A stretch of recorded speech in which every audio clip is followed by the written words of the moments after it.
Hello. I decided I would record another Authortube tag, and anybody that wants to do it can do it.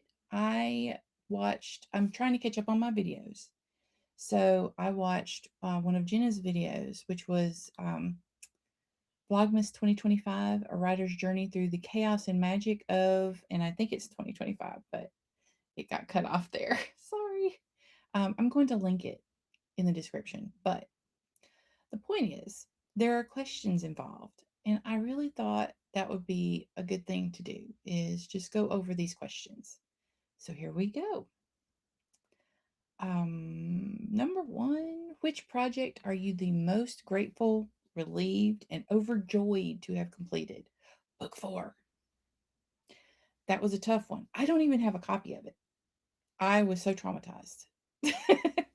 um, Anyway, I had hoped my goals at the beginning of the year were to get book 4 done, book 5 done, and go ahead and start on prequel number 3.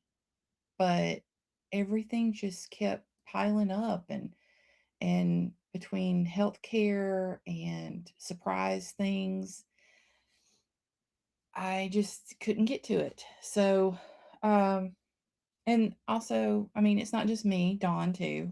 She had a bunch of surprises happen. So things kind of got pushed back, but we got finished with book 4 and I was so happy. Um, I didn't celebrate it as much as I have done in the past with other book releases. I was just so relieved, you know. I didn't want to make a big deal out of it because I was, I guess, maybe waiting for the other shoe to fall, if you guys understand what that means.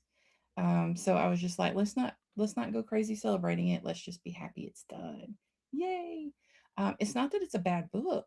It's actually one of the books where things start turning around. Things start happening, big things, in this series.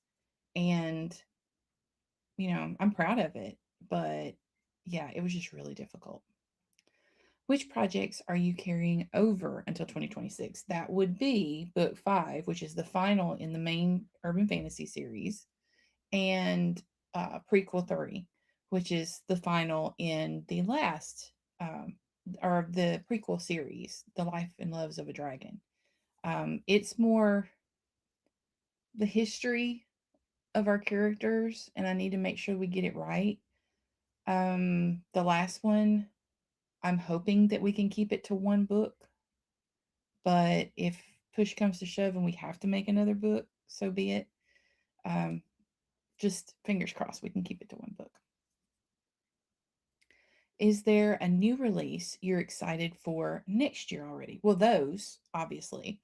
But also, what I'm really, really excited about is working with James on this sci fi, which is kind of, in my mind, it's in a world or in a universe that also has a lot of Firefly-ish stuff to it, and I love that.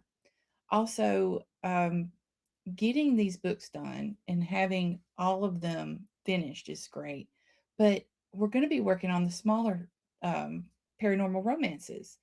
All the side characters that you met in both of these big series events, they get their own stories.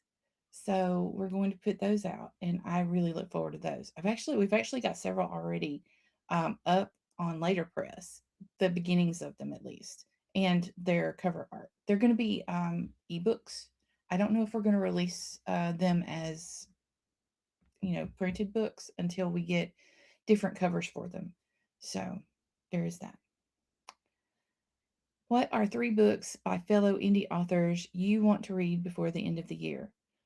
For next year, because there's no way I'm going to get away with reading anything. I want to read Where Cow and the Wolf by Mama Maggie when it comes out. I want to also begin the journey through all of her science fiction books because I've read snips and pieces here and there, but I've never sat down and just gone all the way through. I want to do that.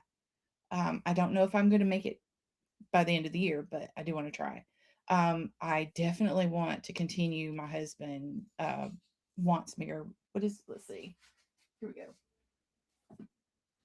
My husband wants to keep me. So these books by Sam.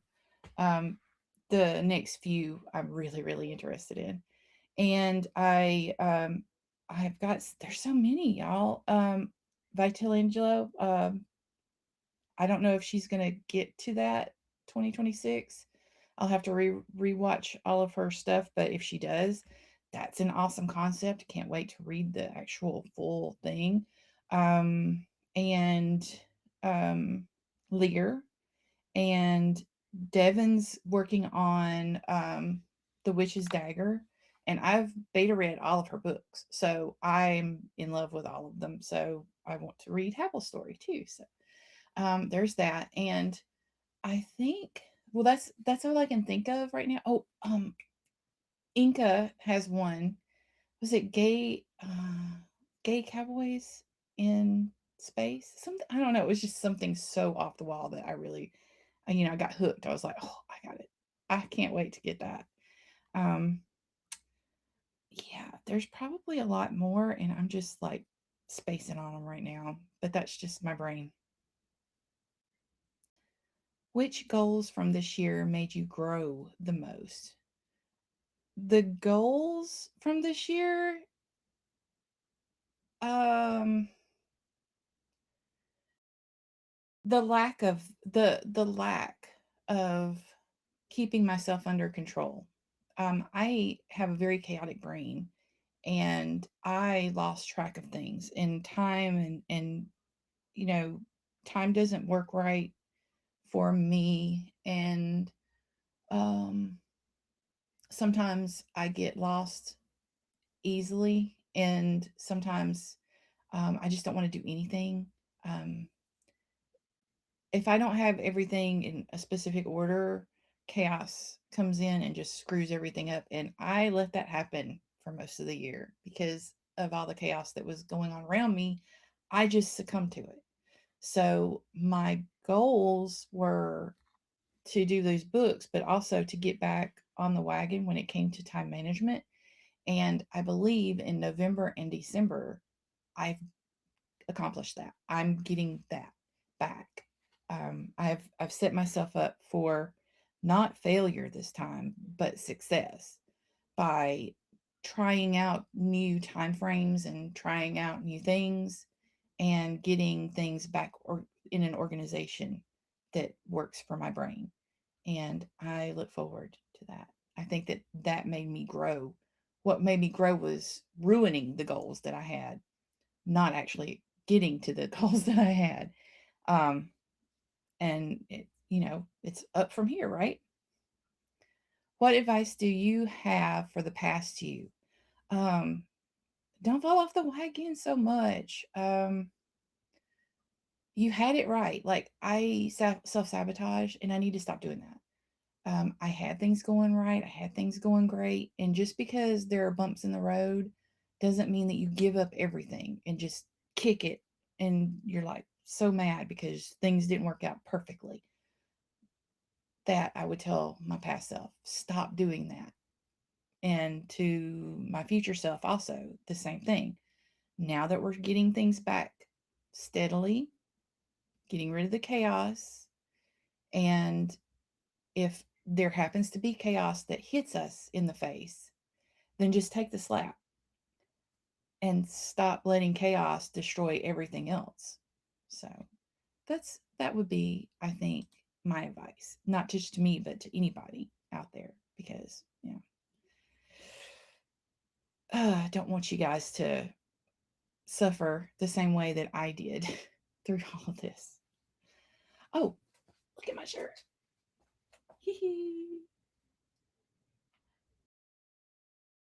I have to like squeeze to get it to go together, but I love that shirt. And I used to not be able to wear it. So I can wear it now. And I'm happy about that because of doing what I'm supposed to do, the exercising and eating right and doing my medication the way that I'm supposed to do it instead of being a chaotic mess. So anyway, proud of that. I think that's it. And I hope somebody takes this tag and runs with it because I enjoy watching these videos with all of my fellow authors. Bye.